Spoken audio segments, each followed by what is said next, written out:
And here we go. We are diving into game number 1, and spawning in the top left-hand corner of Babylon, we have the South Korean Terran player representing Shopify Rebellion. It is ByuN. And spawning in the bottom right-hand corner, we have his opponent. We have the blue Zerg player representing Team StarCom. It is ByuN. ByuN, of course, being one of the best Zerg players in all of Europe. A very, very powerful challenger, a worthy challenger of ByuN. Rare, again, he's more of an amateur player. There was a bit more of a skill gap between Rare and ByuN, but here the gap is much closer between ByuN and ByuN. So I am looking forward to it. I'm looking forward to see how ByuN handles the 2 Rax opener here of ByuN, as we do have that first Rax on the low ground. And we should be seeing that second Rax momentarily as well, as ByuN is going for a pool first. Interesting choice here. So we have been seeing different responses and different reactions here to this build from ByuN. And I should also bring some attention. This is not the 2 Rax. This is not the ByuN opener. This is looking like the special opener instead. So we have a Rax on the low ground. We should be working on a factory after this as well. So yeah, this is a build that Special has been doing for many, many years, and he has brought to the table. And every now and then, ByuN does mix it in. Gumiho does it as well. Gumiho is another player that does whip it out. And I do think that ByuN rolls the dice, and he rolls well. What I mean by that is that ByuN went for a very fast spawning pool, which means faster lings, faster queens, a much stronger defense. Oh, but never mind. He's turning the defense into an offense as he throws down a very fast Roach Warren. He's going for a Roach Rush. Oof. Losing this Overlord this early on is going to be brutal, though. It will go down. This will supply block ByuN quite heavily. Now, the upside is that ByuN hasn't scouted. No SCV scout, and no Reaper scout. He skipped the Reaper for Marines, which means that ByuN isn't going to see this coming. I think that's why ByuN decided to go for the all-in, or I say all-in, go for the Roach Warren, because it's going to be hidden. Now, ByuN is playing this out safely. Because of these lings, I think he should be aware that it's a pool first. Does have a bunker on the way, and we don't have high ground vision yet. But this is still going to be a surprise, and the surprise factor here, we can't undersell that, right? It's like ByuN is going to show up with Ravagers, he can bile down the wall, he can snowball out of control from here. Behind this, ByuN going for a 1-1-1 opener. It makes a lot of sense, a very safe opener, a very safe follow-up. He's going to be going for the add-on swap. ByuN is going for, I believe, Banshees. Now, Banshees are ideal. The problem is, though, that Roaches have already arrived, and we only have a handful of Marines to defend. No Ravagers, though. Interesting. So the depot will fall. Can we get more damage than that? Ugh, so far, yeah, first Ravager is going to be denied. Roaches are doing what they can, but they just are really having a hard time dancing with the defenses here of ByuN. So far, this has not paid off. Now we have Ravagers, but ByuN has plenty of time to pull SCVs to repair. Like, the surprise is over.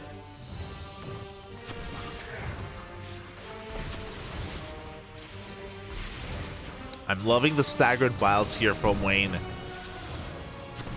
as he's trying to get more damage done. Behind this, he's taking a third, he's droning, he's transitioning.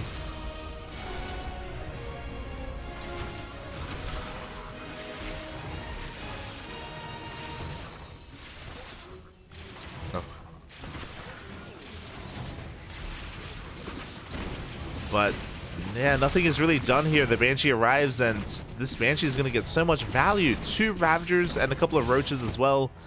ByuN not in any danger at all to that attack. And this was a pretty big investment. This was 7 Roaches, 2 Ravagers. I should say 5 Roaches, 2 Ravagers. And GG gets called. It's not enough damage. ByuN takes game number 1. GG. Just, yeah, deflecting the aggression of ByuN without losing much of anything. Really solid reaction out of ByuN. The execution was faltering a little bit from Wayne. I do think a lot of that did come down to the supply block early on. I think that really did kind of just throw a wrench in the works and did kind of, yeah, mess up the build overall from Wayne a little bit. And yeah, he just wasn't able to get too much done. Maybe he wasn't expecting the bunker to be there as well on the high ground. So a rough game number 1. Hopefully he's able to bring it back here in game 2. I was hyping Wayne up earlier. I was like, yo, Wayne, you know, he can go toe-to-toe with ByuN. He can really represent Europe very well here in the quarterfinals. And I want to say that I believe that game 1 wasn't really reflective of that. But here we go. We're getting into game 2. We are getting it.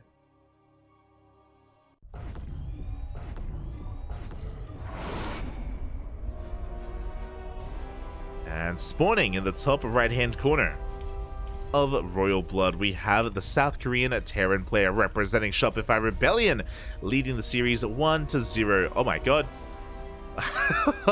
It is ByuN. Jesus. Spawning across the map. The reason why I'm freaking out, this is a 12-11.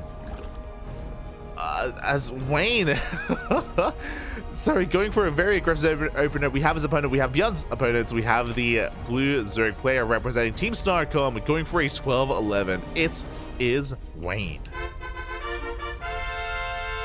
I know I already said his name, I was just shocked.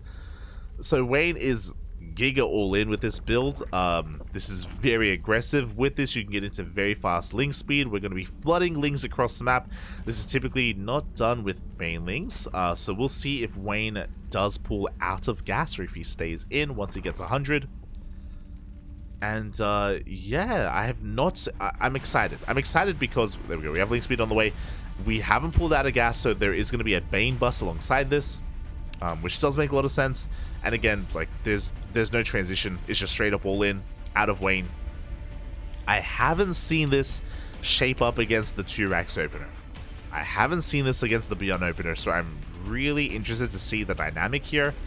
I don't think it's gonna work, but we'll see. As there's the Bailey Nest again, completely all in. Lings are moving out across the map. The Overlord doesn't check to see if there are Raxes on the low ground, so Wayne is working with some incomplete information, but even if he had seen it, I don't know if that would really change anything. As again, there's no expansion with this, there's no transition, just pure lings and banelings. That is the power of a 12-11.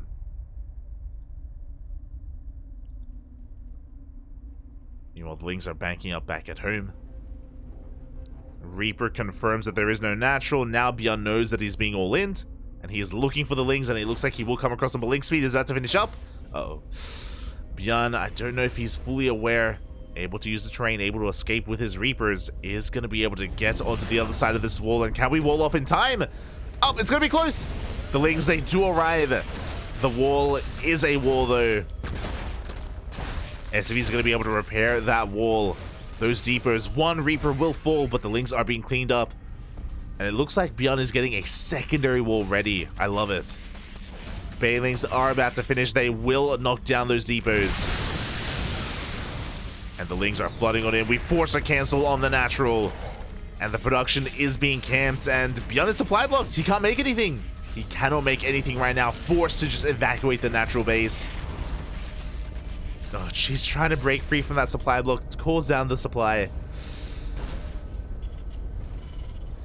And he's walling off as hard as he can. Now, bearing in mind, Wayne isn't going to drone from here. It's going to be very difficult to drone from this point and to expand. He is committed. He's gonna continue the all-in. Now, the problem is that we have a wall of depots and a wall of bunkers behind, and a wall of Raxes behind it. I don't think we can break this. I think ByuN going for the secondary wall as quickly as he did, he even has a bunker behind it. We need so many banelings to bust this down, and by the time we do bust this down, I don't know if there are going to be enough Lings to do enough damage. But again, Wayne, he has to try. There is no turning back. Reapers are going to test the waters. They're poking in their toes. They get a Ling, and every Ling counts. Looking at the unit tab here, we have 10 Baylings and 14 Lings. Stim is on the way. We have a CC. ByuN's economy is booming, and here we go. Wayne waddling up the ramp. Is looking to bust down the depot, looking to bust down that Rax as well. And he will get that center Rax. It will burn. But GG gets called. There's too much, and ByuN will take the series 2-0. GG, well played. A very solid reaction there. Very quick reaction out of ByuN. Able to wall off. Able to, survive. Despite seeing very little and having the very little time to react. So very well done here by ByuN to take the series. My condolences to Wayne. I was hoping for a longer series. I was hoping for some mid gameplay or some late gameplay, but Wayne, he went for 2 all-ins back-to-back in a row, and they did fail to work here against ByuN.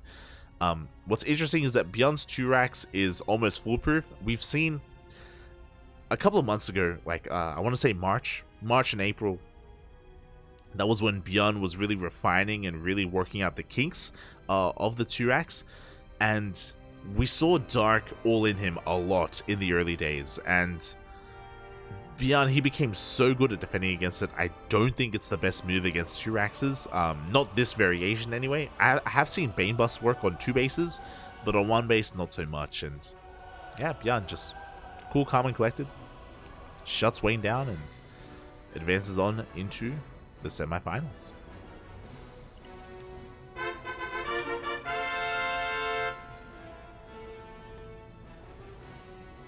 Does advance on, where he has his next opponent, who has been patiently waiting for quite some time.